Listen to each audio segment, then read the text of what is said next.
एक थैली में रुपए 5, 2 और रुपए 1 के सिक्के हैं, जिनका योग 410 है।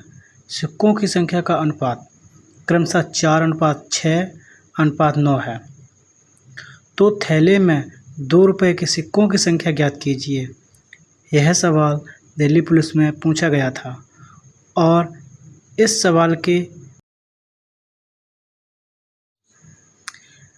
ए और बी के पिछले वर्ष की आय का अनुपात 4:3 था। उन दोनों के पिछले वर्ष और वर्तमान वर्ष के व्यक्तिगत आय का अनुपात क्रमशः 3:4 और 5:6 है। यदि वर्तमान वर्ष के लिए उनकी कुल आय क्रमशः 5.04 लाख है तो बी के पिछले वर्ष की आय थी। यदि तीन संख्याएं ए, बी और सी का इस प्रकार है कि ए का 2 गुना बी के 3 गुने के बराबर है और बी का 4 गुना सी के 5 गुने के बराबर है, तो ए और सी का अनुपात ज्ञात कीजिए।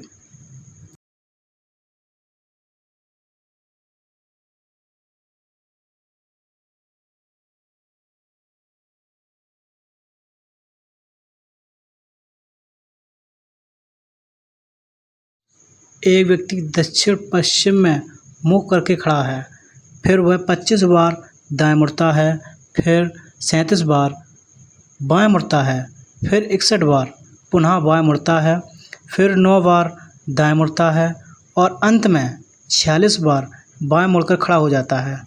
तो बताओ इसका मुख किस दिशा में होगा?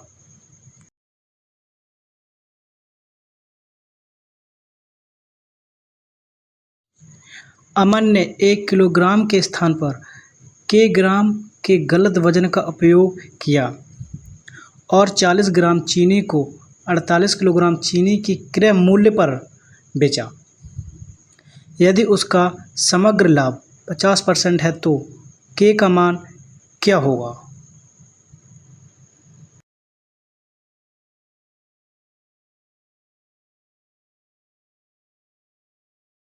एक व्यापारी अपनी बिक्री पर 12.5% लाभ दावा करता है, लेकिन वास्तव में 1 किलोग्राम की जगह गलत वजन तौल के 25% का लाभ कमाता है। ज्ञात कीजिए उसने वास्तव में कितना सामान बेचा।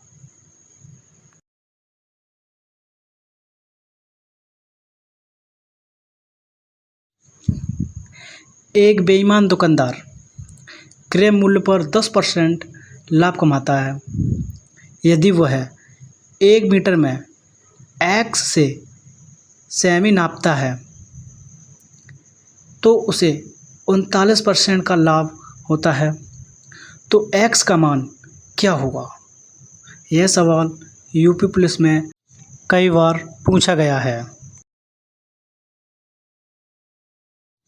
एक दुकानदार अपनी वस्तु को X% हानि पर बेचने का दावा करता है, लेकिन वह 20% कम वजन तौलता है। इस प्रकार उसे 20% का लाभ होता है। X का मान ज्ञात कीजिए। यह सवाल रेलवे ग्रुप डी में आया था।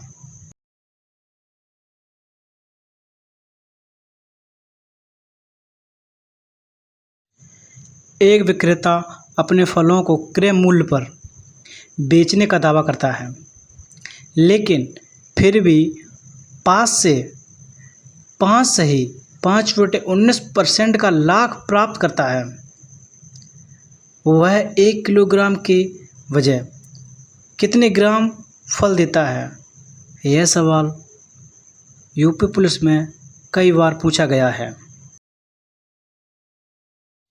एक दुकानदार अपनी वस्तुओं को क्रय मूल्य पर बेचने का दावा करता है, लेकिन वह 945 के स्थान पर कुछ कम वजन का उपयोग करता है। उसे पूरे सौदे में 26% का लाभ होता है। तो ज्ञात करें उसने 945 ग्राम की जगह कितने वजन का प्रयोग किया था?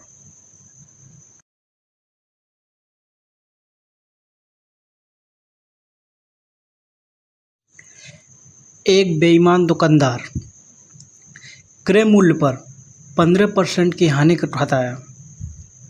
यदि वह 1 किलोग्राम में x ग्राम मापता है तो उसे 25% का लाभ होता है।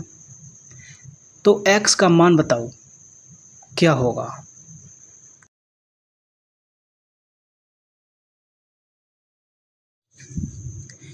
एक दुकानदार अपने माल पर 30% अधिक मूल्य अंकित करता है और फिर अंकित मूल्य पर 10% की छूट देता है।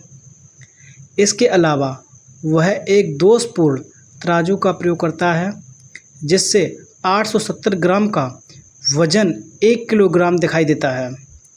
उसका शुद्ध लाभ प्रतिशत क्या होगा। एक बेईमान दुकानदार चीनी को 20 प्रति किलोग्राम की दर से बेचता है जिसे उसने रुपये 15 प्रति किलोग्राम की दर से खरीदता है। साथ ही वह 1000 ग्राम के बजाय 850 ग्राम का चीनी देता है। उसका वास्तविक लाभ हानि प्रतिशत कितना है।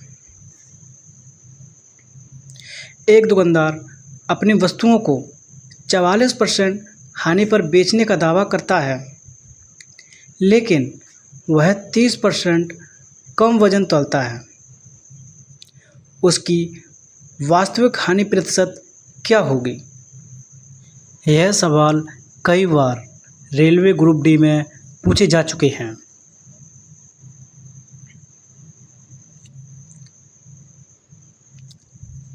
सुधीर ने अपनी वस्तुओं को उत्पादन लागत से केवल 8% अधिक पर बेचने का दावा किया लेकिन एक ऐसे वाट का उपयोग किया जिस पर 750 ग्राम लिखा हुआ था।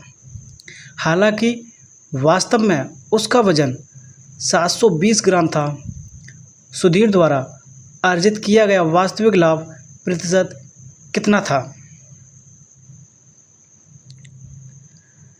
गर्मियों में एक व्यापारी का मीटर ताप 14.29% तक फैला है और व्यापारी अपने सामान पर 40% अधिक चिन्हित लगाता है। लाभ प्रतिशत या हानि ज्ञात कीजिए।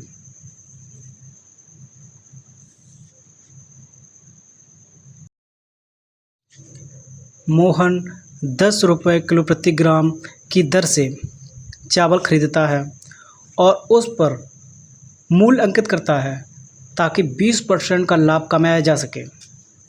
हालांकि उसका दोषपूर्ण तराजू 800 ग्राम के बजाय 1000 ग्राम दिखाता है।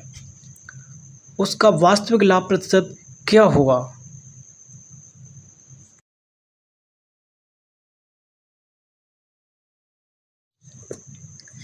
एक व्यक्ति अपने सामान को 5% लाभ पर बेचता है तथा 20% कम वजन का उपयोग करता है।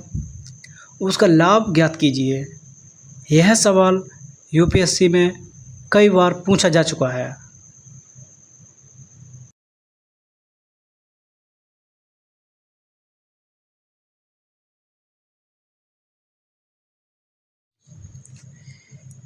एक व्यापारी एक वस्तु को 6% हानि पर बेचने की घोषणा करता है लेकिन वह 900 ग्राम वाट का उपयोग करता है।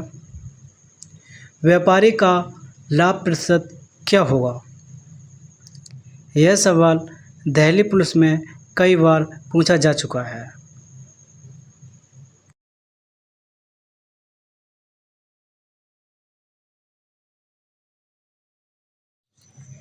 एक विक्रेता अपनी वस्तुओं को बेचने के लिए 1 किलोग्राम के स्थान पर 920 ग्राम का उपयोग करता है। जब वह अपनी वस्तु कीमत से 15% लाभ पर बेचता है तो वास्तविक प्रतिशत लाभ है। यह सवाल यूपीएससी में कई बार पूछा जा चुका है।